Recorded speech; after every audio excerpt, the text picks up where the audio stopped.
প্রিয় দর্শক, আপনারা জানেন যে শরীফ ওসমান হাদি আর বেঁচে নেই। সিঙ্গাপুরের চিকিৎসাধীন অবস্থায় তার মৃত্যু হয়েছেন। ইন্না লিল্লাহি ওয়া ইন্না ইলাইহি রাজিউন। বাংলার বীর, বাংলার অবিসংবাদিত নেতা, জুলাই গণ অভ্যুত্থানের একজন সফল যোদ্ধা শহীদ শরীফ ওসমান হাদি আর বেঁচে নেই।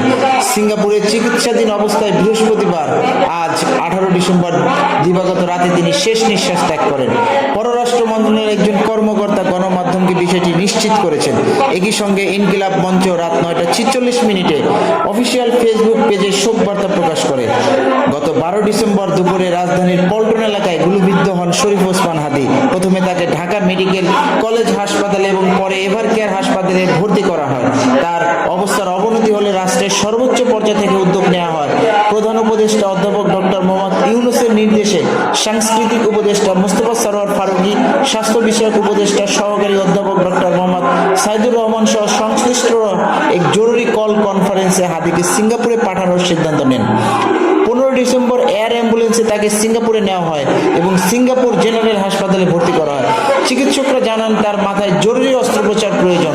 18 ডিসেম্বর পরিবারের অনুমতিতেই সেই অস্ত্রোপচারের সিদ্ধান্ত নেওয়া হয়।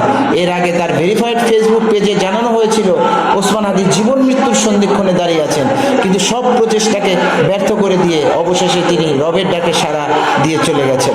ওসমান হাদি ছিলেন বাংলাদেশের পরাজিত অপশক্তি ফ্যাসিবাদী শক্তির সবচেয়ে বড় আতঙ্ক।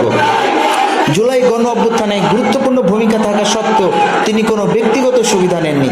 56,000 বর্গ মাইলের বাংলাদেশে ইনসাফ ও আজাদির আলোকবর্তিকা হাতে যে সংগ্রাম তিনি জ্বালিয়ে গেছেন তা নিভে যাবার নয়, ম্লান হবার নয়।